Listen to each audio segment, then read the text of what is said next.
Cards and Dice Sunday. Oops, I'll start again. Cards and Dice Sunday will return next week at its regularly scheduled time. But first, one last lunchtime NFL 78 replay show. Presented by HockeyTournaments.com. If you are looking for a hockey tournament to play in, or you're looking to organize a tournament in your region and looking for teams and players to fill your tournament, HockeyTournaments.com is where you want to go. So go to www.hockeytournaments.com today to either find or help organize your tournament. Oh, those bags under my eyes. Yes, whenever I do the Saturday night fun chat with Al show, whether it was just us or 5 or 6 of us, I always have a hard time falling asleep. And it is oppressively hot in here. I think it's like 77 degrees. And so I didn't fall asleep till 2. So there's supposed to be no sponsors besides hockeytournaments.com, but Dunkin' Donuts was very nice and actually let me have the coffee that my wife paid for this morning. How are you? It's so nice to be with you. Oh, Mr. Mouse. And so, what do you mean I'm live? The internet can totally see me now. Okay. Hello. Why is it telling me a yellow thing? So, if you weren't with us during our doubleheader yesterday, we have finished the regular season, and we're going to spend most of the next little half hour, 45 minutes going through. How you doing, Max?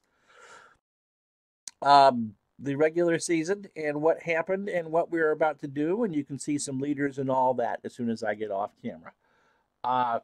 But that's what it is. We're also going to talk a little bit about what we're going to be featuring in the future for replays as we move on into the new year, and hope that you guys have a happy and healthy holiday season, whatever holiday it is that you celebrate.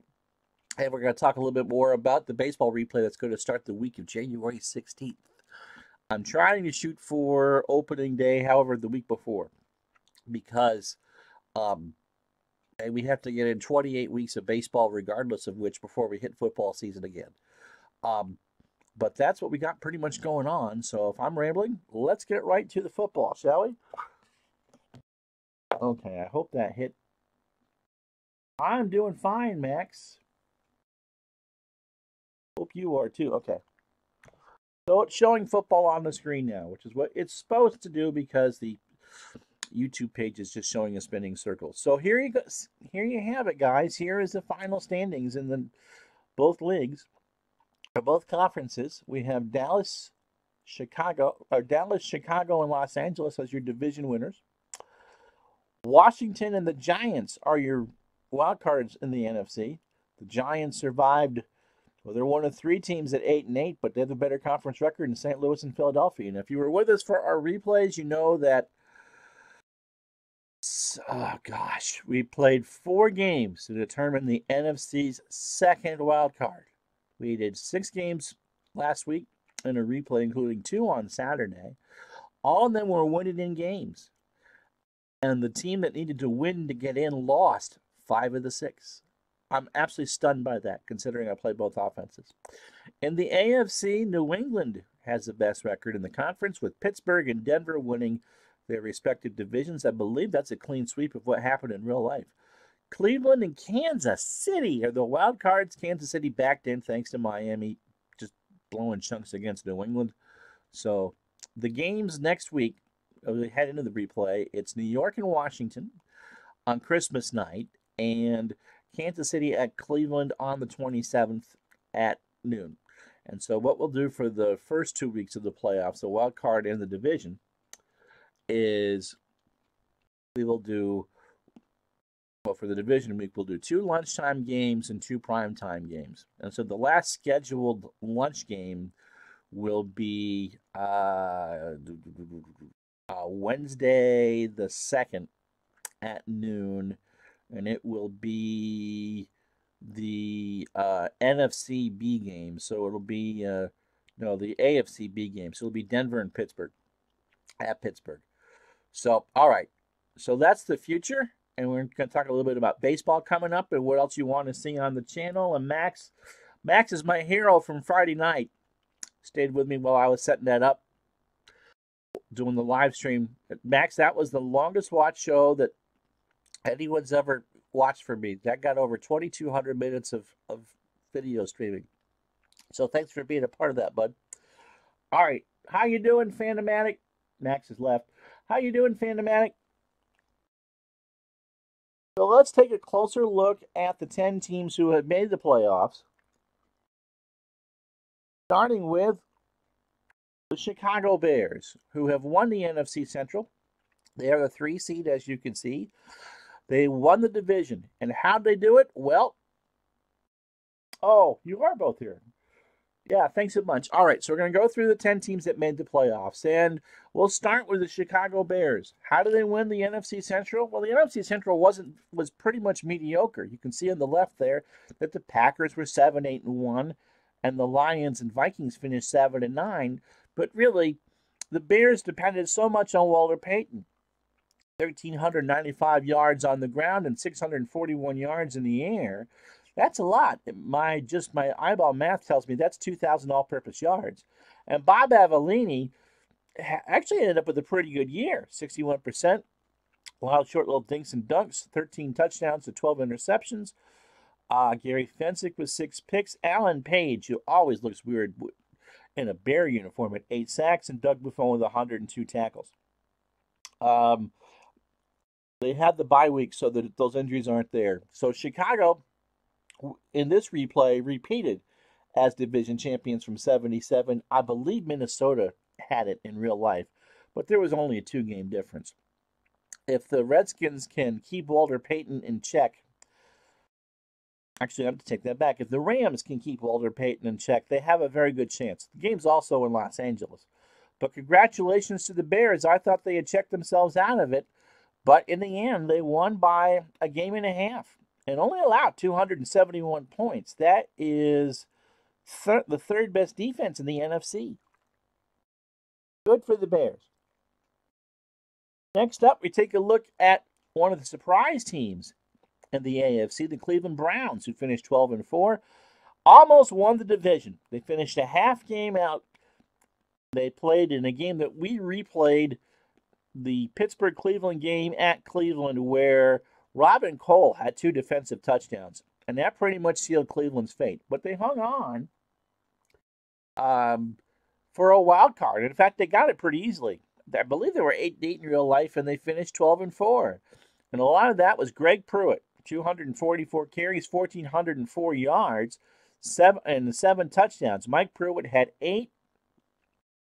You can see what the rest of the rushers did. Reggie Rucker, almost 1,000 yards receiving. He averaged 20.8 a catch.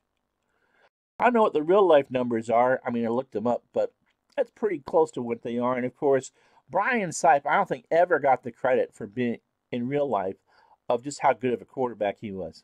And the replay, 55.6% completion, almost 3,500 yards, 29 touchdowns, and a rating of 96.4. And Tom Darden, that defense is going to be scary. I'm not sure how Kansas City beats Cleveland, but I can't believe Kansas City's 10-6 either. Tom Darden, 15 interceptions. Davis with 9. Mitchell and Edwards with 5 sacks. And Don Cockcroft, who's a straight-ahead kicker. He wasn't a soccer kicker. 31-38 in field goals. 48 of 51 extra points and 141 points overall. What a year for Cleveland. I would suspect they would be favored over Kansas City, but that's going to be hard. And now, whether or not if they win, they face New England. We'll get to the Patriots in a minute.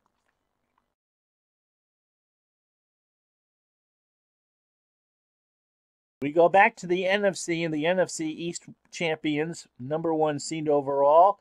The road to the Super Bowl goes through Dallas, and here's why. Mr. Tony Dorsett, 340 carries, 1,233 yards, 7 touchdowns. But I think, as far as the rushing game, you can pound and pound and pound on them. But Robert Newhouse had a better year, 4.7 yards per carry, 9 touchdowns, and 629 yards. Just a great backup for Dorsett. Now, Drew and Preston Pearson were their leading receivers. They didn't have a 1,000-yard receiver. How you doing, Al? Happy Sunday to you all. Roger Staubach is the major reason why they did so well. I mean, look at that pass completion percentage, 61.8%. Now, the passing rules were relaxed from 78 forward, the first of the 16-week seasons, and Staubach took full advantage of that. We won't mention Danny White's time, especially a certain game against Washington in this replay. As far as their defense, Aaron Kyle had the most interceptions with 5. Dennis Thurman had 4. Harvey Martin had 12 sacks, and Randy White had 11. Whoever they face, whether it is the Redskins or the Giants, they're going to have their hands full. But we had both of the Cowboy-Redskin games this year, and they both came down to the last moments of each game. And both teams won on the road. Washington went in with Danny White at quarterback and won on Thanksgiving. And an interesting note, Cooper, by the way, will miss the divisional game. Barnes and Fitzgerald will be back because the Cowboys have a bye week. Interesting note, the last 2 Cowboy games I did, I lost a subscriber apiece. So, not my fault. Not my fault. People want to watch the Cowboys and people want to hate on the Cowboys. Raphael Septien, in case you're wondering, a 70% field goal kicker, only missed 1 extra point. He's a dangerous weapon for Dallas no matter who they play.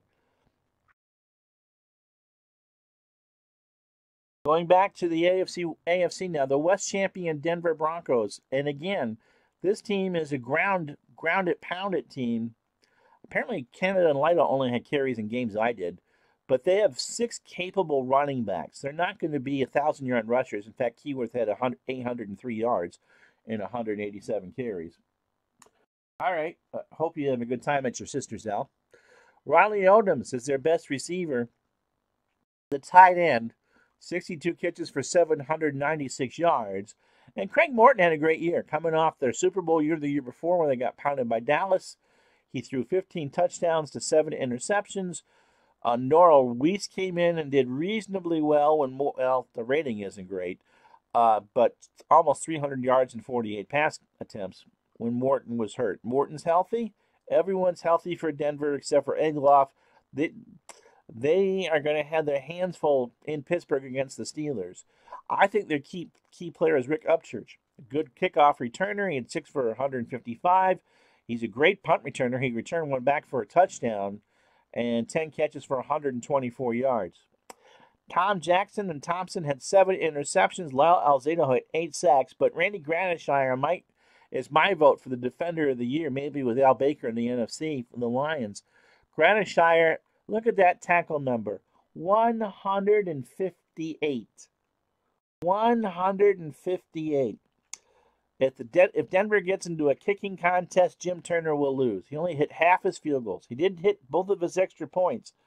But for a Denver team that scored 358 points, only 80 came from Turner. And if you look on the left, Kansas City outscored Denver 403 to 358. Of all the playoff teams, Denver in the AFC has the least amount. This goes to show about how tight defensively the NFC was. Denver's 358 would have been second in the NFC. That's wild. Maybe the surprise of the year, however, comes from Kansas City. This was a 4-win team in real life. And behind Tony Reed and Anthony Morgado, this team can run and run and run. Tony Reed, 1,501 yards on the ground, another 388 yards in the air. Eddie Payton, look at that kickoff return percentage, average of 28.9. Always helps to have a short field. And he nearly averaged 13 yards a punt return. Didn't have a catch. As much grief as we gave Mike Livingston for looking like Charles Emerson Winchester III, he managed games well. He only threw 14 picks and only 14 touchdowns. Threw for 2,000 yards. But as I said, Reed and Morgado ran for 2,202 yards combined. Throw in Ted McKnight, who averages nearly 6 a carry. That's another 500 there. I mean, they got 2,600 yards with just 3 running backs. It's Big 8 football all over again. I don't know how they beat Cleveland, but I don't know how they finished 10-6. So good luck to them. They can punt well, and Jan Stenderud had an okay year, 18-28, and he only missed the one extra point, had 103 points. We didn't feature this team very much because the NFC West wasn't very competitive. And when you have 5 10-win teams in one conference and 2 in the other, you're featuring the conference with the bigger winners. But the Los Angeles Rams quietly ended up running away with the NFC West. They won it by 3 games over, or 2.5 over New Orleans, and 3.5 over Atlanta.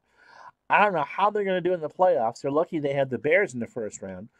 I mean, they are a run-first team, but Pat Hayden threw for nearly 3,000 yards, threw more interceptions and touchdowns, barely completed more than half his passes. But this is a run-first team. John Cappelletti, however, only averaged 3 yards a carry. Ron Jesse, which I always thought was a cute name as a kid because my middle sister's name is Jessie, and mine, of course, is Ron. I always loved getting that football card. 53 catches for nearly 700 yards. Miller, 50 catches for 719.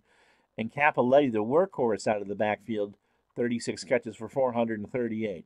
So Hayden has weapons, but for as much as the Rams run, they don't have a 1,000-yard receiver or a returner or a runner.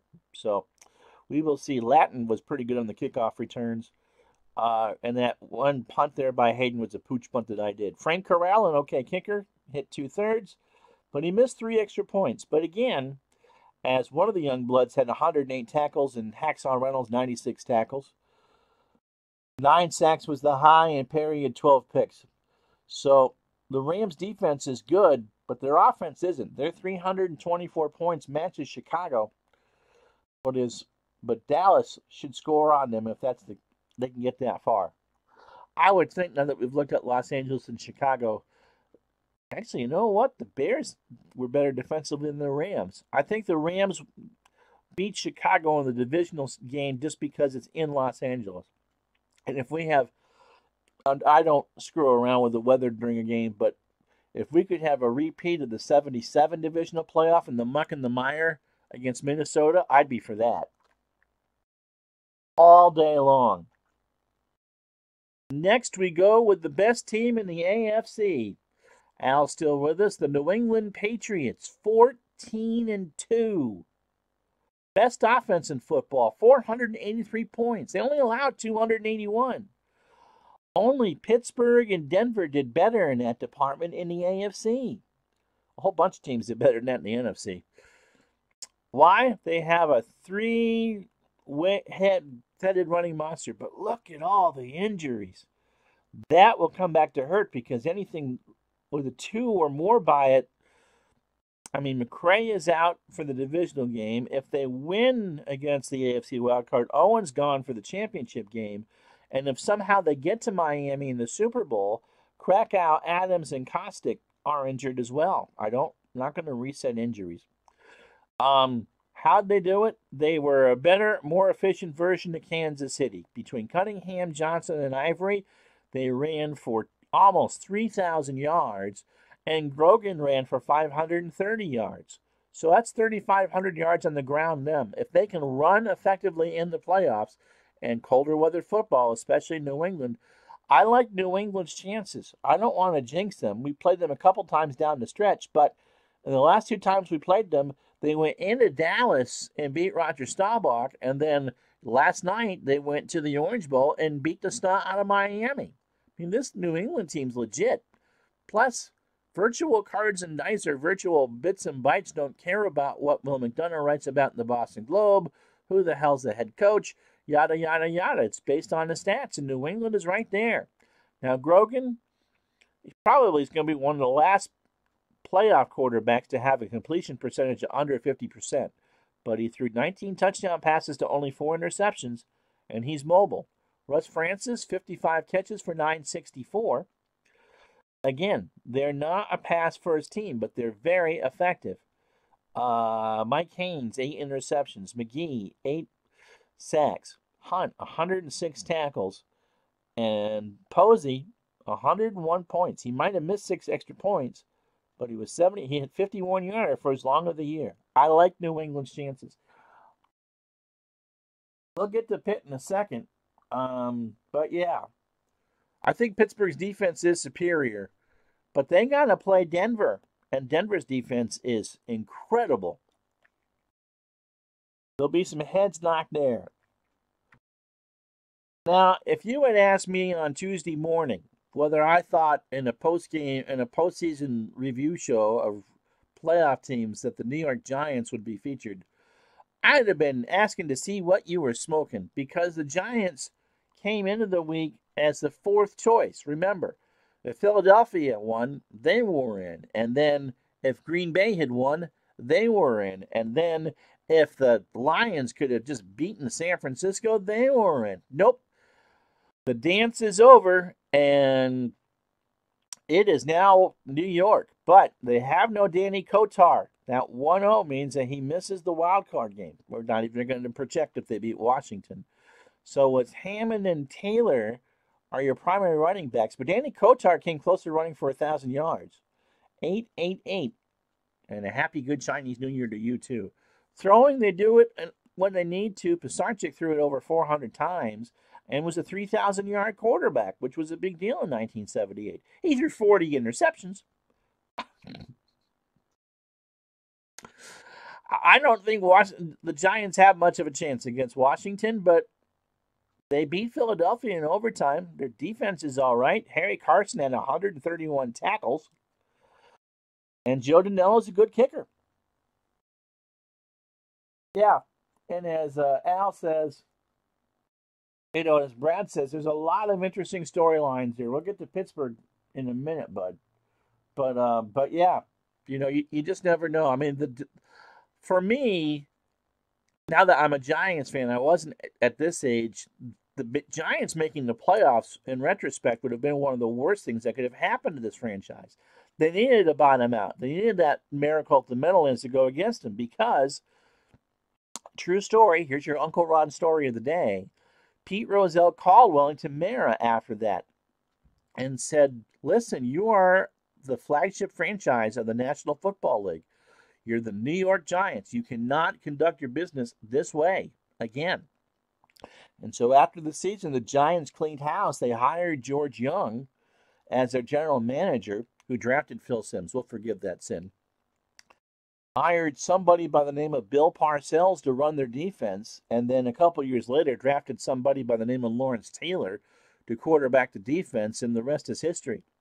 If the Giants make the playoffs in real life in 78, none of that happens. Well, maybe they get stuck with Simms. But good for the Giants anyway for making the playoffs. They were just persistent, but I can't imagine that they're going to do much against the Redskins, which means that if Devin ever watches this, bet the hell out of the Giants. And then we have Pittsburgh. I got Washington left. The Steelers, and as Brad says, you would think that they are the overwhelming favorite going in, and they might be. They're going to lose Cunningham. They're going to get Cunningham and Furness back for the playoffs. They won't get Terry, not Bradshaw, for their divisional game, but they face a tough Denver team. I did a number of those games, and Denver this is going to be, as my buddy Al says, a defensive slobber knocker. Pittsburgh's offense is very good. They scored 461 points. Bradshaw threw 33 touchdown passes, 11 to Swan and 9 to Stallworth. So if Denver can contain the wide receivers, I don't think Franco Harris is going to be able. I mean, Harris was a workhorse, 370 carries, 1,206 yards. But Blyer is a better overall running back. And Sidney Thornton did okay. Defensively, you know how good they are. But only Jack Lambert had over 100 tackles. And Tony Dungy led the team in interceptions as the nickelback was 6. Lambert had 5. Blount had 5. Elsie Greenwood had 9 sacks. Their kicking isn't great, but they scored 59 touchdowns and didn't miss an extra point. So Grossman had a good year at tight end. I mean, no 1,000-yard receivers, but Pittsburgh just as a unit plays well, but so does Denver. And the other advantage that's in New England's favor is if we do get the Pittsburgh-New England final in the conference championship game, it's not in Pittsburgh. The only guaranteed home game for the Steelers come on the next month is this one coming up against Denver, unless the wild card team can beat New England. So Pittsburgh, if they're going to go to the Super Bowl, and there's no reason to think that they couldn't, chances are they're going to have to go through New England to do it, and that's going to be tough.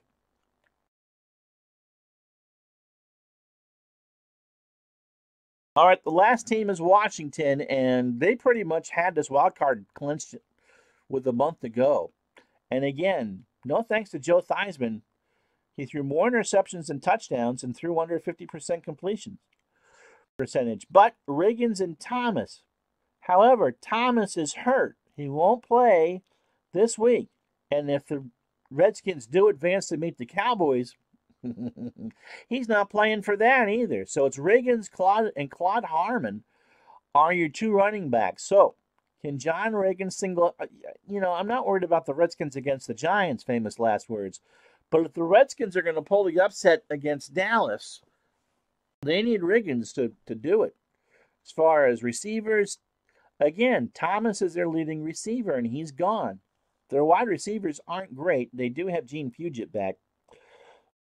Defensively, Coy Bacon, 12 sacks. Scott, 6 interceptions. Ron McClinton, 101 tackles. Their defense is what got them there, but can they keep games low scoring enough so Mark Mosley can beat them? He hit 64% of his field goals, and only missed 2 extra points. Missed extra points make the difference. Like I said, I think they get past the Giants, but I don't see, especially without Thomas, them beating the Cowboys. And so there you go. Those are your 10 playoff teams. And yeah, a lot of touchdown passes from Bradshaw. And as Brad says, it was kind of 6 one way, half dozen the other, as far as what kind of a game he would have. You just never know. All right. So you're going to see me, I think. Okay. So that wraps up at least the football portion of this. So we'll have the game for, as I said, it's the NFC wild card is in prime time, Christmas night, the Giants and Redskins. And then at lunchtime on Thursday, we'll have Kansas City and Cleveland. Now, if I was to give a pick for the weeks, Cleveland, I think, should clean up Kansas City. Cleveland can run the ball as well as Kansas City, and Sipe is probably the best quarterback left outside of Bradshaw in the AFC. As much as Grogan can beat teams with his legs, he's not a good pure passer. And I think Morton's an adequate quarterback, will be fine. But as far as if you're looking for a quarterback who can beat you, I think that is Brian Sipe. Bradshaw's good, but Bradshaw knew how to win playoff games, and I think that bodes well for Pittsburgh. But then again, assuming that New England beats the winner of the wild card game, if Pittsburgh gets past Denver, they're going to have to go to New England. The NFC, as I said, I just don't. The Giants are just happy to be there, and Washington should win that one. So that would leave the potential divisional matchups of, well, we know 2 of them, Pittsburgh and Denver. Denver's defense can go toe-to-toe with Pittsburgh. In fact, I would say that the Orange Crush is probably better than the Steel Curtain. At least they are point-wise. But then again, Bradshaw could always step up for these games. He's going to have a Harris and Blyer. And so it really comes, their 2 are probably better than Denver's first 4 running backs. And Bradshaw doesn't make a lot of mistakes. And Stallworth and Swan are great receivers. But Denver's defense is tough. They gave up 227 points on the year.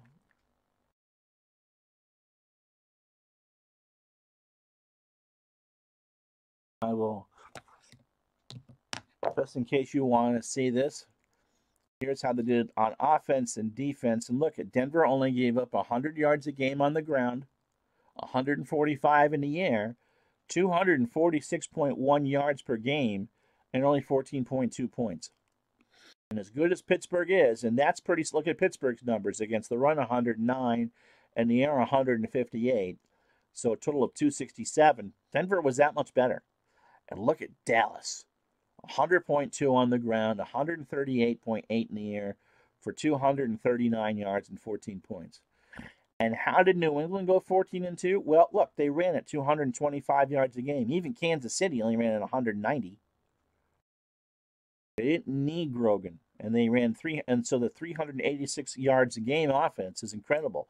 It got them 30 points a game. Cleveland had a better offense. Where's Dallas on the list? Fourth. It's no secret. How did Kansas City get there? They ran at 190 yards a game and 25 points. Now look at the teams that didn't make it. Houston and San Diego. Number 6 and number 7 in offense, but look where they are in defense. San Diego is 15th, and Houston was 16th. Miami was 17th. That's why they're not here. Oakland, 19th. But Cleveland and Kansas City's defenses aren't good. 22nd and 23rd. The worst offense? Don't look, Dave. Tampa Bay. They only averaged 234 yards a game. And Baltimore had the worst defense. They gave up 390 yards.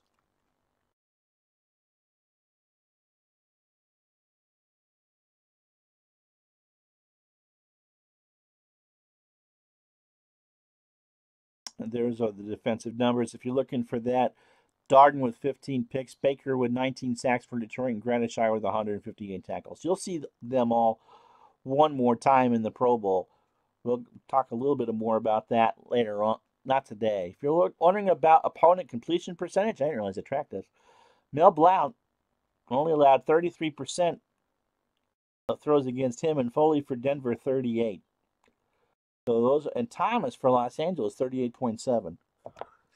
That's pretty good.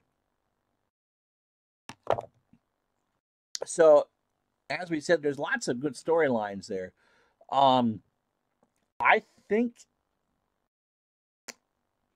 I would take Chicago over Los Angeles because I think Avellini and Payton are a better combination than Hayden and his running backs. I wasn't impressed with the Rams running backs. Hayden, in the one game that we did, was Jekyll and Hyde. I mean, the Rams were down 14-0 at the half at home to Green Bay. They couldn't do anything with the ball, and then they scored 30 unanswered points. You can understand why the Rams were frustrating. They clearly were the best team in a bad division, but they weren't necessarily a team that could ever get out of the playoffs, and you can kind of see that.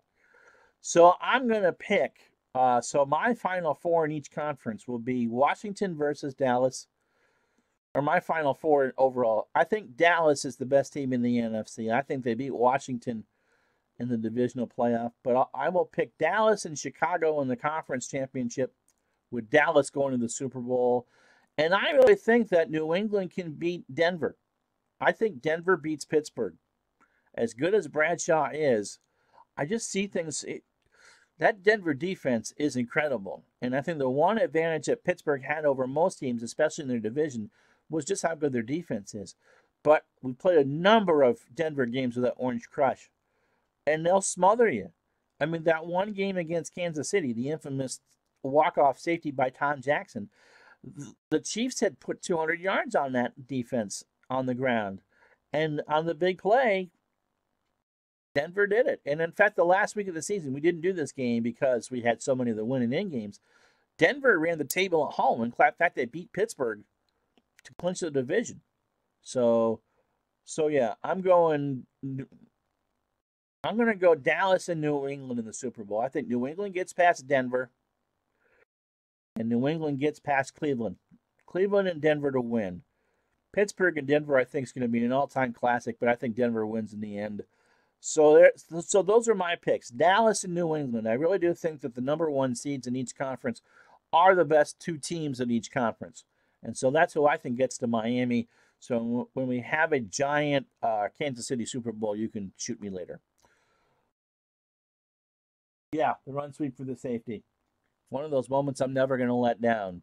My dear friend Tony Whitehill, well, why didn't you run a draw play? I'm sorry, man. All right, so that's that for the playoff preview. We will be doing a Pro Bowl, and I will talk to hockeytournaments.com I know it's going to be in Foxborough, but I'm going to check with him about what date he wants that, whether we're going to do that the week after the Super Bowl or if he wants that to be a lunch game or whatever. We are going to do that, and then we're going to do some football over the course of the summer. Um, I'm not sure what we're going to do. I'm absolutely stunned. It's the 23rd of December, and no one in any of the football games I have has released a bowl set for the college teams. I wanted to do a mythical national championship and play the Rose Bowl, but that's not going to happen unless something comes out in the next 4 or 5 days. So we will do that. I mean, we did some baseball in the off season. Uh, I think I know we're doing a 2007 Detroit 1976 Tampa Bay Challenge game on who can actually be the worst team of all time. And there's some talk about how we would do a game on the internet between Mr. Red Sox fan and Mr. Retro Sports Network. That should be interesting considering I don't play defense. Shh, don't tell Al. And certainly don't tell Al I call on every audible. He'll never figure that out. Shh, shh.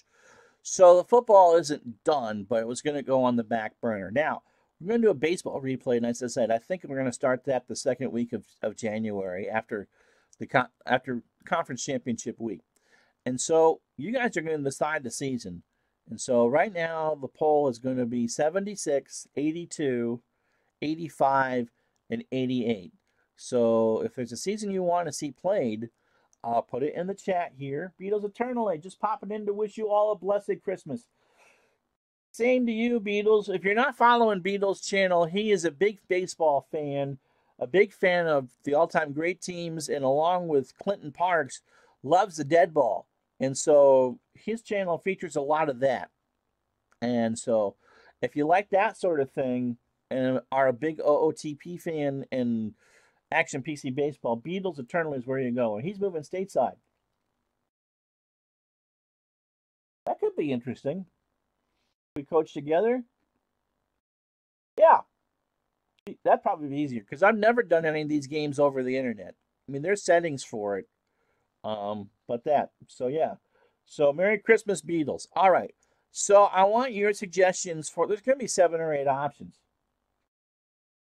Oh, I think we'd have a blast. Of what season you want to see. So, 76, 82, 85, and 88 are up there. If someone wants to see a 50s, I'm willing to do any post-war season up through the strike. We can make something out of that.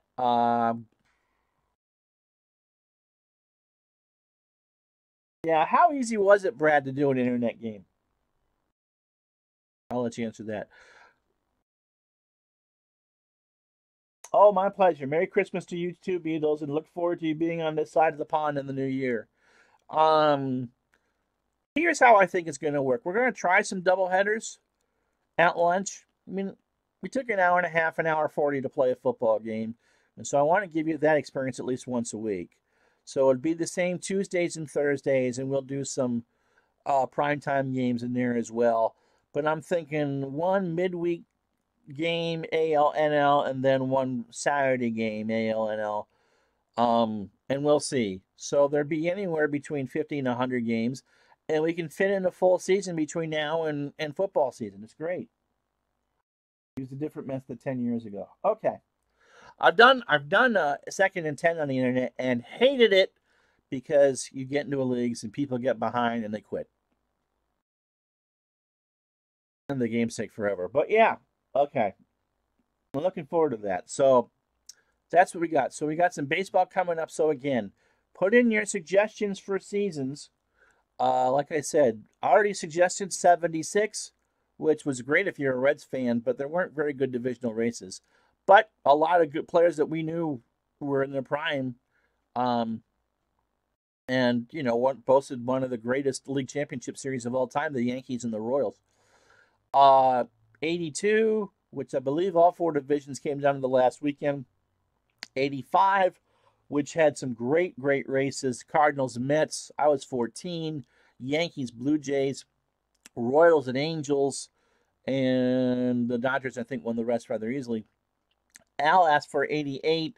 Morgan Magic, the Mets running away with the NL East again. Oral Hershiser rewriting the record books.